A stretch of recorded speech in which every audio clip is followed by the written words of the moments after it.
Hey, welcome back to part 2 of our review series of the movie The Menu. This is hands down one of the best thrillers I've watched. Now, if you have not, pause the video and watch the movie and come back again. In this episode, we'll dive into some details you might have missed, on biblical references and hidden symbols that from the very beginning foreshadow that everyone is doomed to die by the end.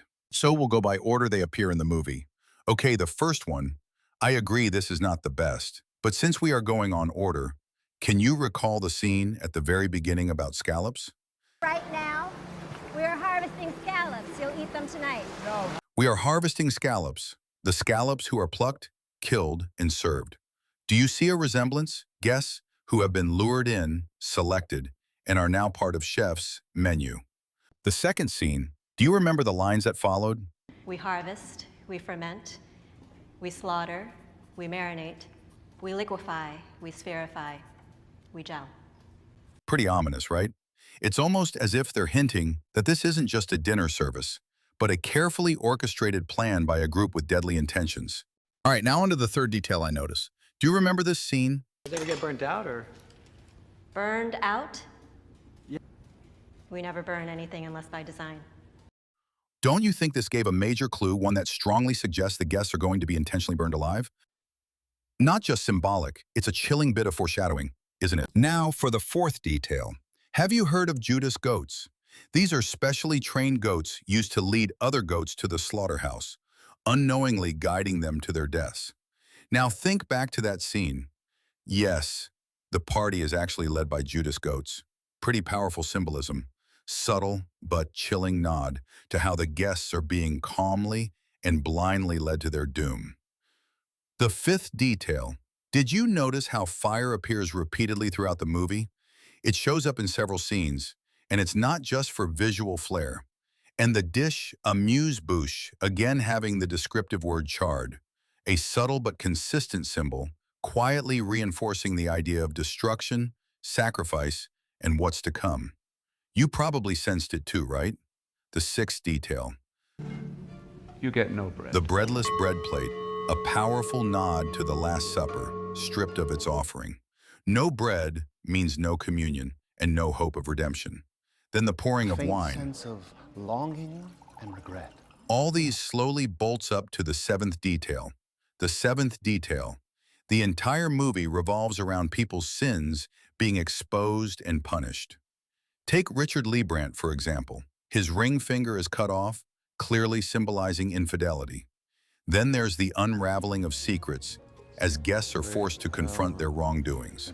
Some are even given a chance to confess, while others suffer slow, deliberate punishment. Fate. Lillian, if I may, my cherished early advocate, knows the damage she has done to so many livelihoods. No. Hang on. Chef. No, you don't talk. I'm sorry, Chef. You submitted to an interview with What? Lillian Bloom. What? And that You interview enable her, created Phil. this restaurant. You enable her, Phil. Even Chef Slowick himself is stabbed in the groin, his own admission of infidelity. Tried again. And again. I refused. But he didn't fire me. Man's folly.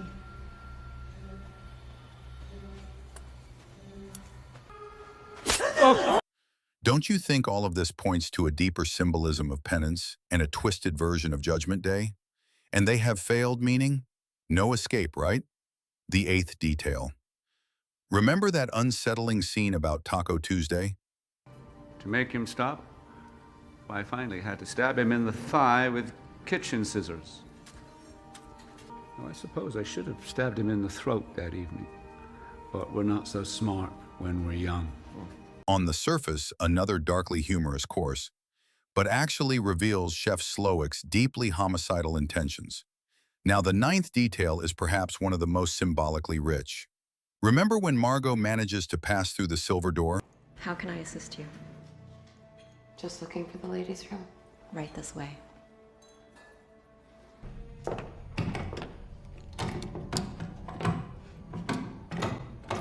No one is allowed inside Chef's house. That moment isn't random. It echoes the biblical phrase, silver tried in a furnace of earth, purified 7 times. Could it be hinting at Margot's path to redemption? That she, unlike the others, may escape this? We'll dive deeper into that theory in our next episode. Don't miss it. And now the 10th fact. Remember the news article Margot finds about Tantalus? In Greek mythology, Tantalus, in a shocking display of disrespect, he killed his own son, Pelops, cooked him, and served him as a meal to the gods, just to test their omniscience. This twisted legend mirrors the world of the menu, a feast where the guests are lured in, fed, and punished in a perverse culinary ritual. His punishment was eternal hunger and thirst, surrounded by food and water he could never reach. And in the movie, the guests were never fed real food, remember? So what do you think? Did you notice any other hidden details we missed? Let us know in the comments. We'd love to hear your theories.